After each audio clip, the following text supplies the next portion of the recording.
Varsity Club, welcome back to another classic.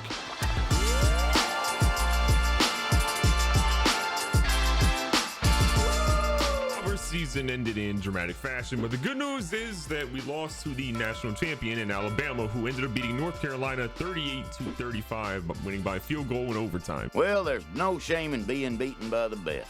But he didn't seem all that. We were beaten by the best, boy. So at least we lost to the team that won. We'll obviously some records to celebrate. We see that a new 2015 record was set from Marvin Duran, rushing for 1,304 yards, beating his single season record of 1,011. That's a big jump. Marvin Duran also set the school career rushing record for 2,564 rush yards, when again the record had been 2,500 from Coach Mervin McMurvin. Another record for Duran. He set 49 rushing touchdowns for his career. Again, the previous record had been 30 after the total from the season prior. This dude will go out as an all-timer for Cascade Valley. Don McConnell also broke a little bit of records on his own. 3,672 pass yards for the season. Again, eclipsing his own mark of just shy of 3,000 the year prior. School career pass yards is 6,606 yards. Again, Mervin McMurvin held it at 4,000 yards.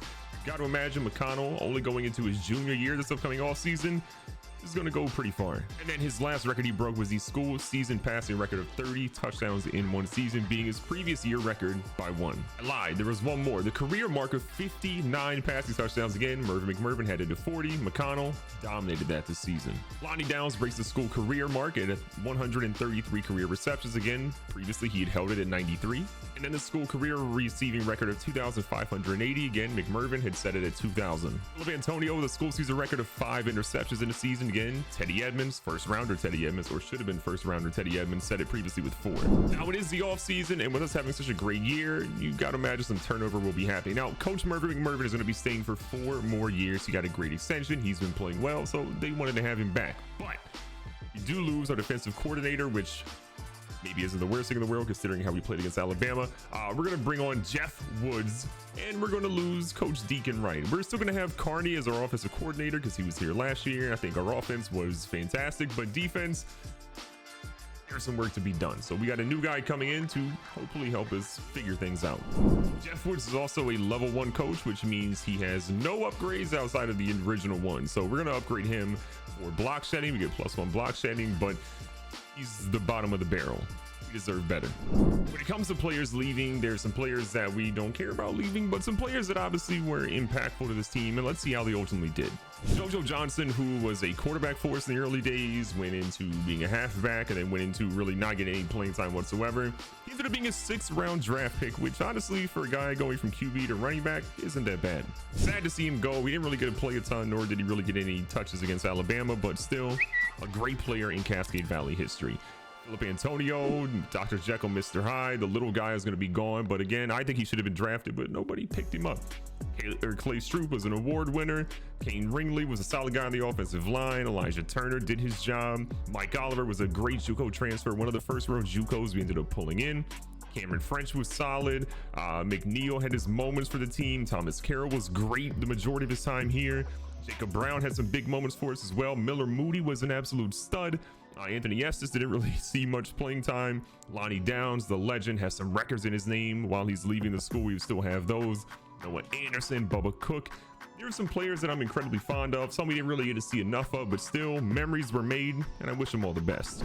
We had Tommy Eichenberg 2 seasons ago, but this year, despite how well we played, no transfer requests coming in. Maybe that'll change in the future, but nobody wants to be here for now. One of the most important parts though of the offseason, especially for our team in Cascade Valley, is getting a really good recruiting class. And for the first time ever, we are a top 7 team in the recruiting class. So Texas gets number 1, LSU gets number 2, Alabama, our new rivals, at number 3, Michigan, Georgia, North Carolina, all ahead of us. But 2 5-star players helps put us at the number 7 spot. So here's a look at everybody that we got. We got Edwards, a 5-star defensive tackle. We got Barr, a 5-star running back. We got a 4-star running back in Stewart. Cole's going to be an athlete at 4 stars. Mullins, a defensive end. Riley, another athlete at 4 stars. Harvey at 4 stars. The rest of these guys are going to be pretty much 3 stars. So we get a corner, a wide receiver, a guard. We're getting help on the offensive line, which is going to be great news. We got a lot of different people that can play a lot of different positions. Some of them are going to have to swap around or sit for a while, but still, this is the deepest and best recruiting class we've ever had. And not to mention, got ourselves a kicker, don't forget. So many athletes we ended up landing. We have a couple of guys that can play in a couple different areas. So let's look at Cedric Riley, one of our prize recruits that we brought in. He can play quarterback at a 79, halfback at a 79, wide receiver at a 74. A lot of spots that he can ultimately play, but I think the best spot for him is quarterback. Look, he's at 88 speed. If I remember correctly, he has pretty good throwing power. We need him to be a quarterback, and again, he'll challenge McConnell or someone else. We'll ultimately see, but we need some help there. Dwayne Cole's another really interesting player for us. Again, surprised that we got him at a 6'2", 205 out of North Carolina with 91 speed and agility with 90 acceleration. This guy's a defensive player. Again, we could have maybe looked at him being a wide receiver, but that's not really where his forte is going to be. He ends up being his highest overall rating at free safety at a 78. He could play corner, could play strong safety, not going to play kicker, obviously. Free safety is the way to go. Again, we have a lot of guys that will challenge a lot of our people that we already have here, and we'll see if they can get some playing time. And look, the best news for him is that really it's Bastion Kirk, the senior, ahead of him. He'd be slotted in right behind him. We'll see what Doug Hall ultimately does this offseason, but again, with people coming and going this year, we'll swap some players in and around and see where they fit best. And actually, the more that we look at it, Doug Hall would be a 70 overall if he goes to play corner. And if you look at what we have for corner right now, we have Damon, we have Austin Houston, we have John Hall, we have Jeremy Gross. Really, after Hall, it goes down significantly. So I think we might put the other Hall guy, keep him at free safety, but Cole, I think, could move over and play corner. So new position for him, and we get a little bit more depth. I think that's going to be the better spot for us. He'll be our fourth corner unless Gross has an incredible offseason. But this feels like a much better move to me. Bernard Harvey is an interesting one. 94 speed, accelerations at an 88. This guy could do a lot of different things for us. I think ultimately ball carrier vision is pretty solid, not great. Carrying's actually pretty high. His catch rating's pretty low, but you look at the positions that he can ultimately play. Can't play quarterback, could play running back, but we have multiple guys to be ranked highly ahead of him. Can't really do anything at fullback. Wide receiver, he's kind of we go through the rest of the positions for him. Left outside linebacker, he's really low. Right outside linebacker, corner, maybe we could put him there. Free safety, we've already have a log jam. Strong safety, we have a log jam.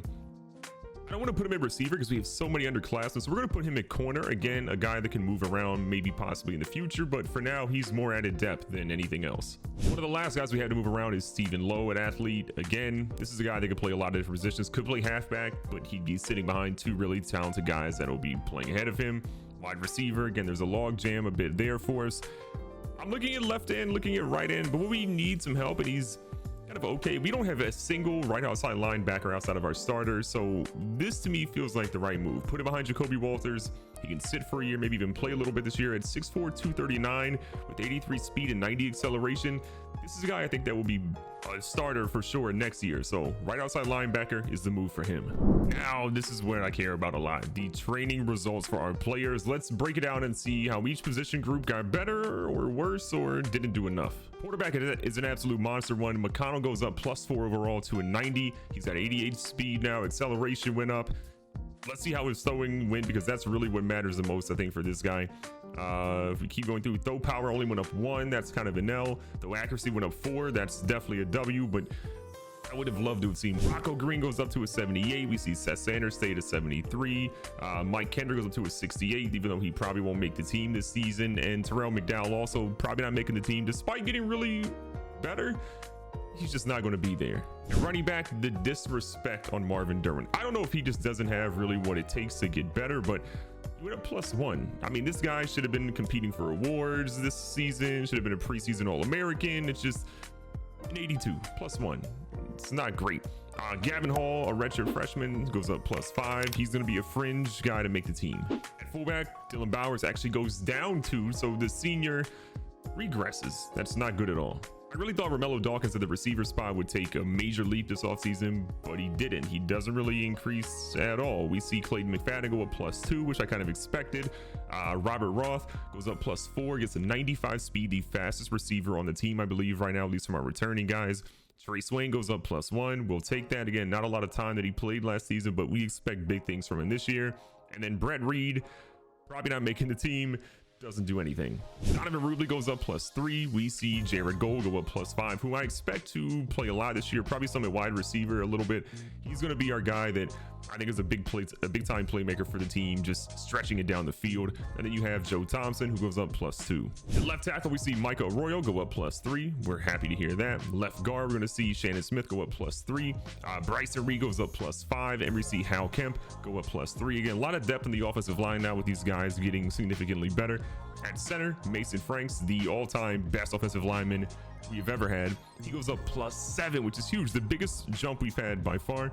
DJ Murphy goes up +2, and then Lauren Sims also +4. On the right side of the offensive line, Terry Harvey up nicely, +3 to 86 overall. We see the right tackle side, Austin Cooper goes up +7, which is a major jump to an 84. And then our redshirt freshman regressed -1, Xavier Mason. A lot of work to be done for him. On the defensive line, Cole McCree didn't play a ton last year. It ends up going back 1. We see Ken Manson, the redshirt freshman, go up +2. So maybe Manson ends up starting over him this year. We'll see how that one nets out. On the right side, we had David Jones go up +2, but he probably won't be starting this year, just more so added depth that we'll need on the line.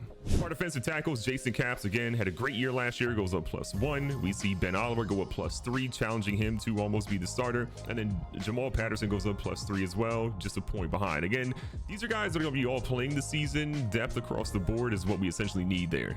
Outside linebackers, we're pretty much senior heavy across the board from both the left and right side. Mekhi Reeves, the senior, goes up +1. We see Quan Anthony go up +3 to tie Mekhi Reeves, so we'll see how those guys are out, but Reeves is much faster, so maybe he gets the edge.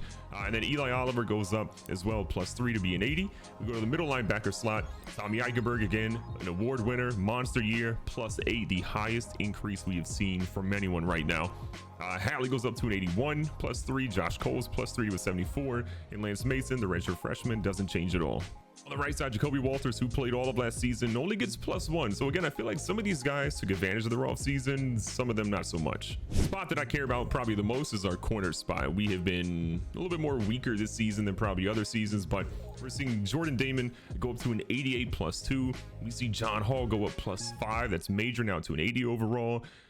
But Austin Houston, a preseason All-American pick, goes down -2. So I know that he didn't play as much as he probably wanted last season, but this is not the offseason we expected from him. You see Jeremy Gross go up +4 to a 71. There's going to be competition at corner. We'll see what Austin Houston does, but this is not good at all. His awareness is down, his agility's down, his overall is just down in general. We thought this would have been a major year for him. Free safety Bastion Kirk, the senior, is now an 88. We see Doug Hall go up to an 80 overall with a +5. Matt Whitaker goes up +1 to a 72. And then Nick Robertson, who may not make the team this season, will be a 66 with a +3. Strong safety Gunnar Carnley, +4 to an 83. Ray Walden, again, should be a preseason All-American in my opinion, but he goes up to an 80 overall, +3. Tim Wade up to a 75, and then Josh Powers stays at a 70 as well. Kicker Paul Sanders goes up to a 69, but we all know his fate. He won't make the team. And a punter, Wesley Mendes, who was up there for awards last season, goes up to an 80. Our roster size is at a 75, so we do unfortunately have to cut a couple of players. Terrell McDowell will be one of those, which you hate to see, as will Mike Kendrick. You hate to see, but we have a couple of freshmen there. Those guys won't ever get playing time at all.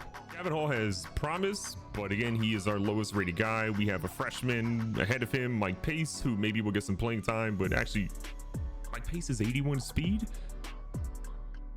I'm sorry, Mike Pace, your time has been cut short here. And on the receiver side, again, we have a lot of talent. We have sophomore freshmen ahead of these guys. Corey Riggs, 84 speed at receiver, not getting the job done. 86 speed at receiver, not getting the job done. We're going to chill with that. That'll give us 70 on our roster. Brett Reed will stay here for the time being. I think this guy has good enough catching to really maybe be a third down possession kind of guy. And maybe if we get better receivers next year, he's not on the team. But for now, his spot will definitely stay here. Some other major news we had this offseason is that we have moved from Conference USA to the Big Ten. We've accepted a multi-million-dollar deal to go over to the Big Ten. So instead of playing in the East, which probably makes a little bit more sense, they finagled us over into the West because of Illinois, Ohio being relatively close to one another. They put us there. In our conference, we'll have obviously Illinois, Minnesota, Iowa, Nebraska, Northwestern, Wisconsin, and Purdue. While Wisconsin and Nebraska aren't necessarily ranked, these are very good teams that likely will be sooner rather than later. And then on the other side, we have Indiana, Maryland, Michigan State, Michigan, Ohio State, Penn State, and Rutgers. This will be a very tough division. in a very tough conference, but we'll get the job done. With all of that said, we'll work on getting our recruiting board setting up and getting these players ready to go for a brand new season. We were a top team in the nation, finishing number 3 in the nation last season, but last season doesn't matter. It's all about this year. Can we get the job done? Can we stay a nationally ranked team? We have a new division, a new conference, a lot of different changes, a lot of new players in the team as well. Can they keep things moving, or do we fall behind? We'll find out in the next episode. Be safe, be smart, tell somebody you love them. Catch you guys on the next one.